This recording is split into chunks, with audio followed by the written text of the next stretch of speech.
Thank you, Amy. Our fifth speaker is Elle Palmer. Elle is a 25-year-old woman who spent her teenage years thinking she was a boy. She took testosterone for 3 years and detransitioned before age 20.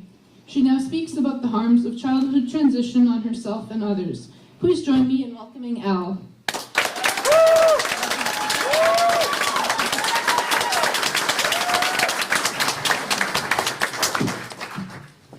Hello, my name is Elle Palmer. It's been 5 years since I started telling my story in online spaces. It's been 5 years since I realized I wasn't a man. It's been 5 years since I stopped taking testosterone.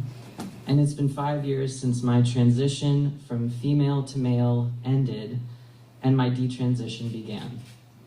Today is the first time I have ever spoken about my detransition in public.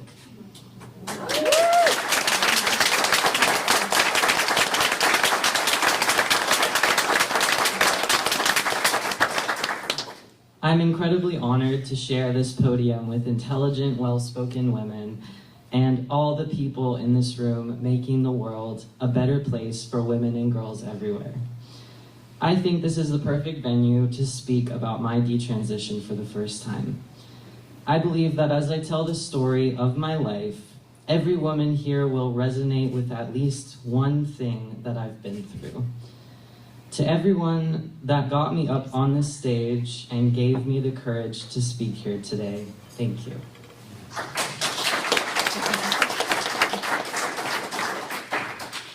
Sometimes I see pictures of myself in high school and I think, he looks so cute, or look at his beard. I don't recognize that person as me. I don't see myself in my 17, 18, or 19-year-old pictures. I'm sure that might sound familiar to some of you who went through an ugly duckling stage or still get embarrassed by their teenage years, but this was much more than that for me. I was a boy in high school, but I was born a girl. I spent my teenage years living a lie. I built the foundation of my life, my confidence, my sense of self, on my transition from female to male. One day, I looked in the mirror and I didn't recognize myself.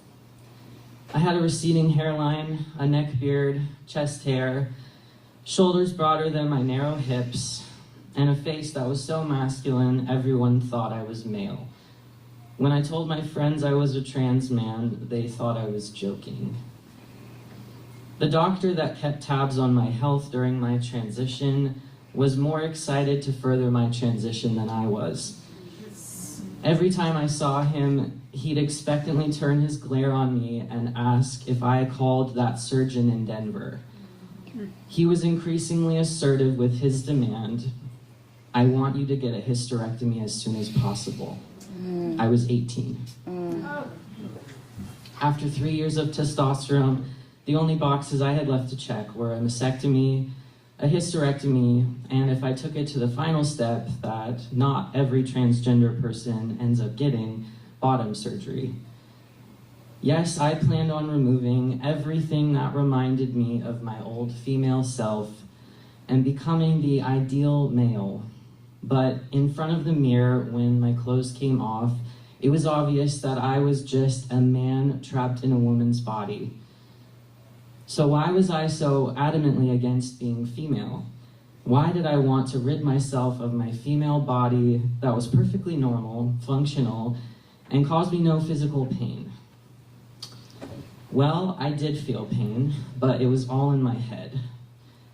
To this day, I shudder at the memory of starting puberty at 11 years old, which began 3 years of the worst mental anguish I have ever felt in my life. I didn't know what a normal teenager thought about. I spent my days with suicidal thoughts, self-harm, anorexia, obsessions and rituals, insomnia, school refusal, agoraphobia, dwindling friendships, hyperfixations, internet addiction. I was diagnosed with ADHD, depression and anxiety, bipolar disorder, and an eating disorder, all before I turned 14. I was prescribed stimulants, benzodiazepines, antipsychotics, sleeping pills, and a few different SSRIs and SNRIs. Okay, I'm done listing everything that was wrong with me. The pills were supposed to make me want to go to school, to make me not want to die, to make me better. But nobody asked me why I felt the way I did. They only heard me say what I was feeling. I said I wanted to kill myself.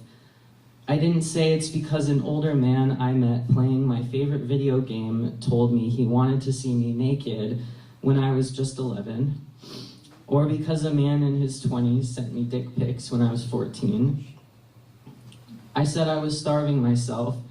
I didn't say it's because my older brother and sister were athletes who spent years calling me fat, or because my mom bought me a weight loss program when I was 10. I tried to separate myself from my body. I started to feel like something was desperately wrong with me, like I was broken and needed to be fixed, like there was a piece of my brain that had been missing at birth, and if I found the right cure, it would finally solve all my problems. When I was 14, I found the online trans community. I was given a script by transgender adults who spent their free time helping children like me get past the therapeutic gatekeeping and get on hormones. That was it, my golden ticket to happiness. I told my friends, I told my parents, I told the LGBT center, I told a gender therapist, I told Planned Parenthood, and I told a doctor. All of my trauma, my pain, the years of shame, disgust, sexualization, it all disappeared. I got to be a different person, a boy. The name Elle meant nothing to me anymore. It was my dead name.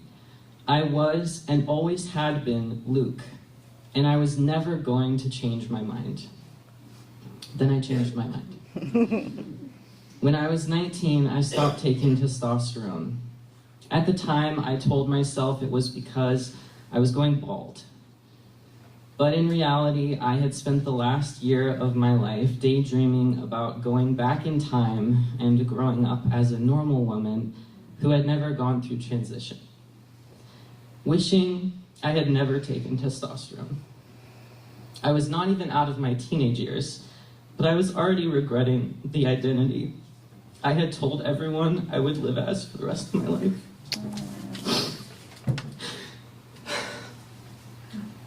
Thanks. 5 years later, I have come to terms with the fact that I was just a girl going through puberty who ended up in the hands of doctors and therapists who forgot the first rule of medicine: do no harm. I was a child. As much as I cannot take the blame for adult men sexualizing me at 11 years old, I cannot take the blame for adults in my life who allowed me to transition as a child. When I was 15, I came out as a trans boy. The doctor prescribing the testosterone said, "When did you start feeling this way?" I thought about it. I started feeling like a boy when I decided that being a girl was the reason for every bad thing that had ever happened to me. I told the doctor I would rather die than live the rest of my life as a woman. But here I am.